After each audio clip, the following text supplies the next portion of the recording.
was watching an interview today with a new convert to Islam, about 5-6 years into his faith, and he was talking about how when he first was contemplating learning more about Islam or following the path to becoming a Muslim, he was thinking, how can I even think about something like that? I'm blonde and blue-eyed. I should be Christian, even though at that point he wasn't like really considering himself a Christian, because he had trouble believing in the Trinity. He still thought that becoming a Muslim was not for him, because he assumed that because of his looks, that clearly that is not a possibility. That is something that Arab people do, right? So that made me think, because there are so many people who think that Jesus was European or European looking. There are so many people that cannot connect the dots when it comes to Christmas time, when we're talking about Jesus more. And we're talking about how he was born in Bethlehem in the manger. They don't think about, where the heck is Bethlehem? Well, if he was to be born today, Bethlehem is in Palestine. It's in Palestine. If you Google, where is Bethlehem, it will tell you. It's in Palestine. Okay? So he would be the modern day Palestinian. Isn't that interesting? In any case, he would not be blonde and blue-eyed. That is just a European concept. The idea that Christianity is European is a European concept. Christianity came from the Middle East. So did Islam, so did Judaism. None of them are European concepts, and they're all coming from the same place. In fact, Jesus is from the genealogy of Abraham. So is Prophet Muhammad, peace be upon them. So are many of the prophets in the Bible, if not all.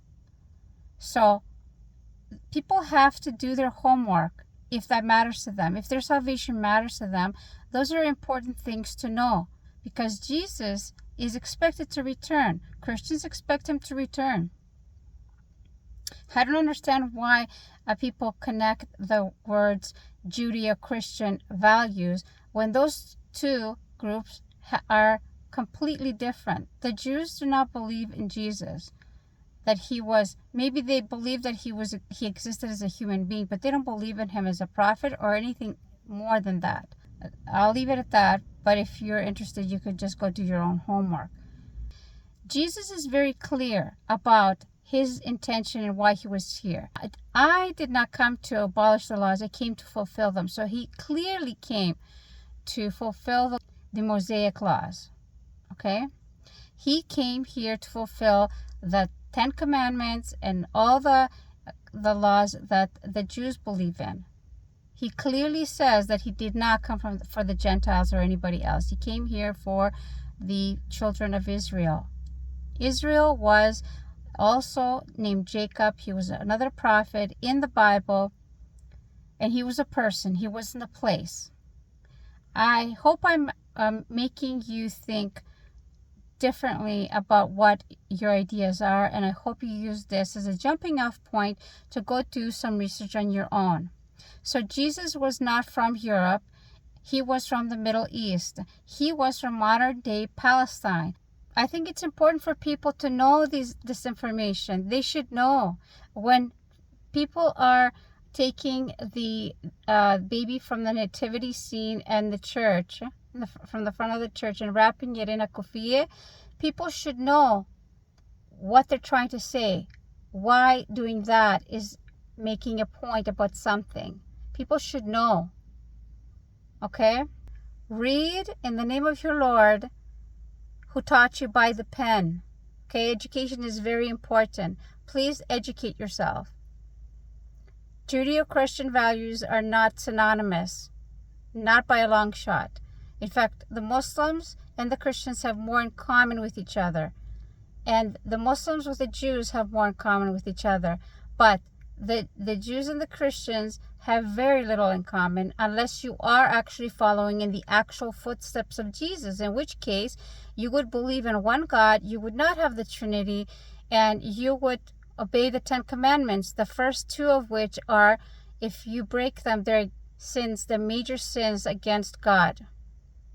The unforgivable sins that if you die believing in them, you would be in big trouble. Those are, do not give partners to God, and do not make icons and images. Okay, those are the 2 most important sins that you should not be committing against God. Everything else is not as big, because those are sins that you're committing in this world with against other people, not against God. I will leave you at that. I hope that gives you something to think about, and I will see you again on the next episode. Have a lovely day. Assalamu alaikum.